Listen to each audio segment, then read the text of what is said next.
KDBS 주일시사 한 주의 소식을 전해드릴 송윤아입니다.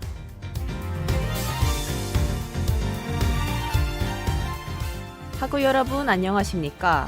5월 3일부터 시작돼 5월 6일 대체 공휴일까지 이어졌던 연휴 기간 즐겁게 보내셨을까요? 일기예보를 보고 5월 5일 흐린 날씨로 인해 어린이날과 부처님 오신 날 행사가 취소되는 건 아닐까 걱정이 됐는데요.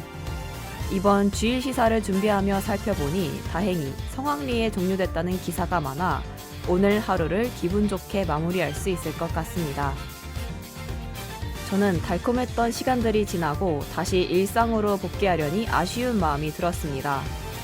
그래서 오늘의 주일 시사는 5월 연휴 기간 동안 있었던 소식을 다뤄보고자 합니다.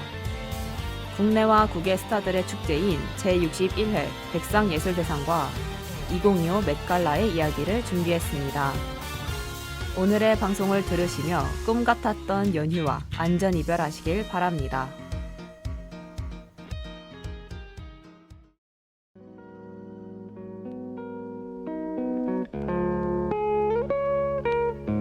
지난 5월 5일 코엑스 D홀에서 제61회 백상예술대상 윗 굿즈가 개최됐습니다. 올해의 키워드 향해 항해는 지금 한국의 대중문화예술이 앞으로 어디를 항해할지 고민할 수 있는 주제였습니다. 한국을 넘어 세계로 확장하는 예술의 발전을 응원한다는 의미를 담고 있다고도 합니다. 백상예술대상은 방송, 영화, 연극을 아우르는 국내 유일 종합예술 시상식입니다. 시상식이 열리기 한 달 전부터 공개된 후보작들과 수상자에 대한 국민의 관심으로 이번 백상예술대상이 뜨겁게 달아올랐는데요. 그중 주요 시사점들을 꼽아봤습니다. 함께 만나보시겠습니다.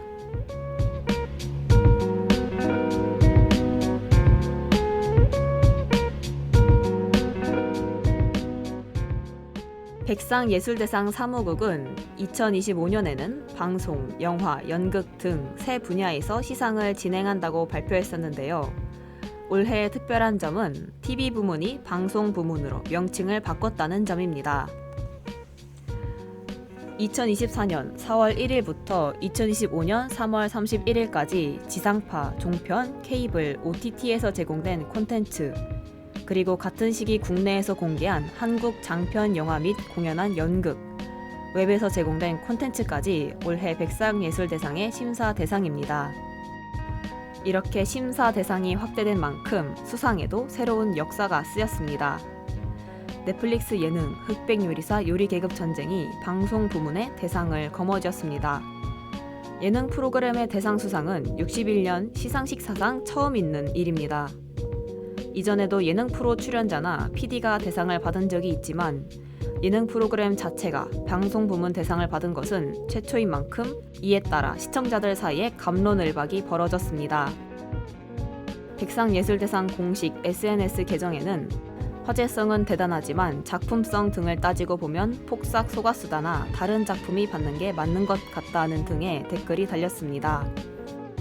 또한 흑백요리사 제작사가 백상예술대상을 개최한 계열사 산하의 스튜디오이기 때문에 방송사에 챙겨주기식 수상이라는 비판도 있었습니다.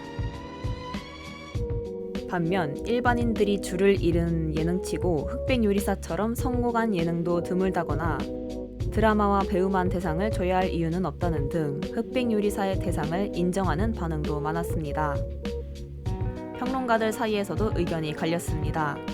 예능의 위상이 높아졌다는 평과 현재 논란이 되고 있는 요리사의 영향력이 크게 발휘된 예능에 대상을 주는 게 적절하냐는 비판이 양립하고 있습니다. 하구 여러분은 어떻게 생각하실까요? 잠깐 생각할 시간을 갖고 이어서 소식 전해드리겠습니다.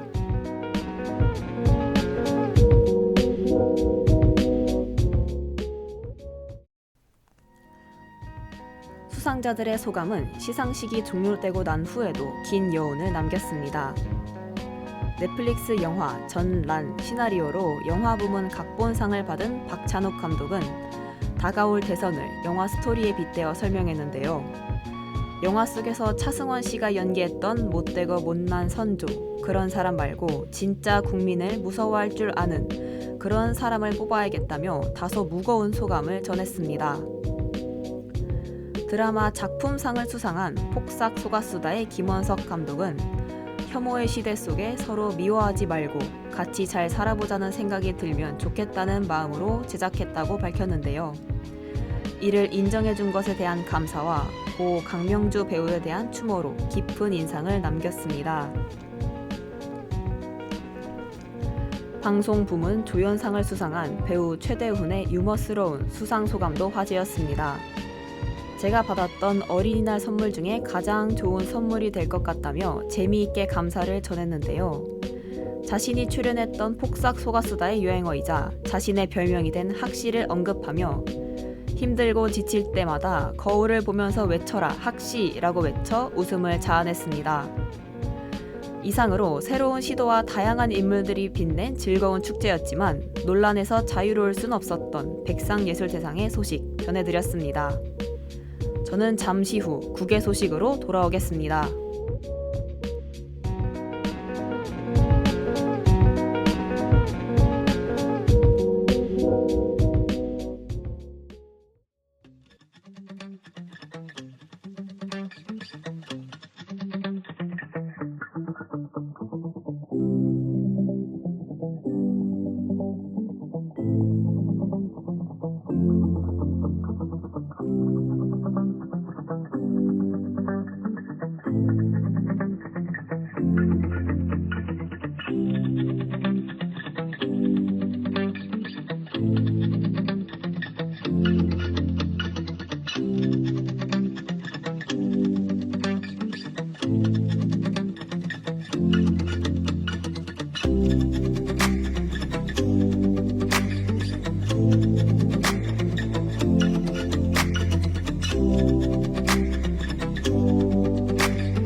미국 최대 자선 행사인 맷 갈라가 현지 시간으로 5일 메트로폴리탄 미술관에서 열렸습니다.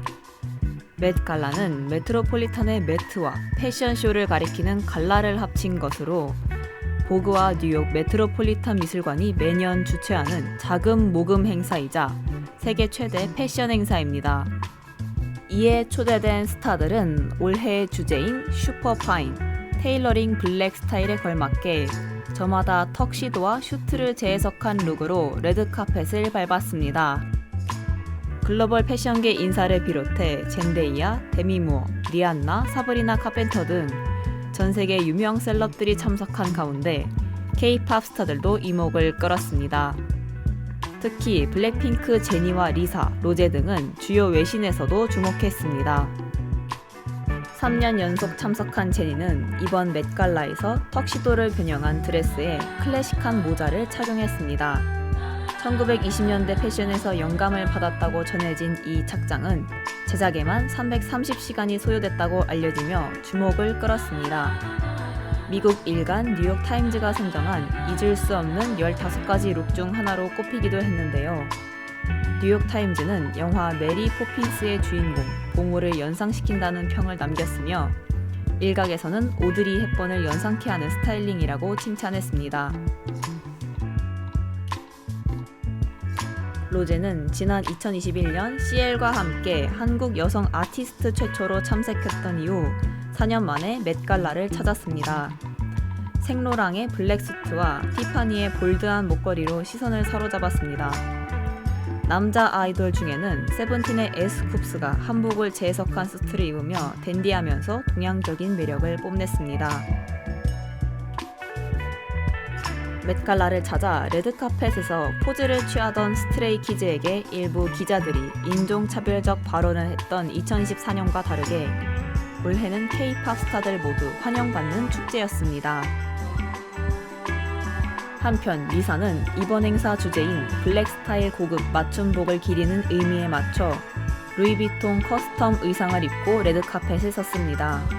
바디수트와 자켓을 입고 하의는 걸치지 않은 팬츠 리스 룩을 선보이며 화제를 모았습니다.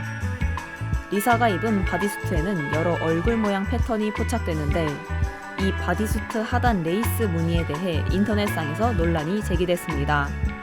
소셜미디어에서 레이스 패턴에 있는 다양한 얼굴들 중 일부가 미국 흑인 민권운동의 상징인 고 로사 파크스와 닮았다는 주장이 확산됐습니다. 로사 파크스는 1955년 12월 1일 엘라베마주 몽고메리에서 백인 승객에게 자리를 양보하라는 버스 운전사의 지시를 거부해 경찰에 체포됐습니다. 이는 몽고메리 버스 보이콧으로 이어졌고 아프리카계 미국인의 인권과 권익을 개선하고자 하는 미국 인권운동의 시초가 됐습니다. 이에 대해 루이비통은 프린트는 화가 헨리 테일러의 작품으로 그의 인생에서 만난 인물들을 초상화 형태로 표현한 것이라고 해명했지만 선정적인 의상에 흑인 운동가를 그렸다는 논란은 식지 않고 있습니다. 과도한 해석과 의도한 연출 중에 의상의 비밀은 무엇일까요? 판단은 여러분의 생각에 맡기도록 하겠습니다.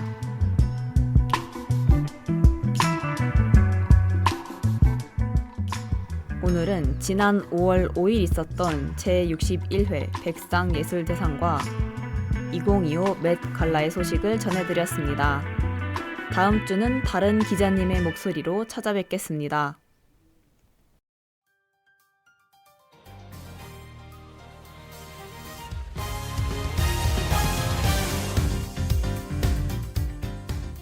지금까지 제작, 진행의 송유나, 기술의 제작부였습니다.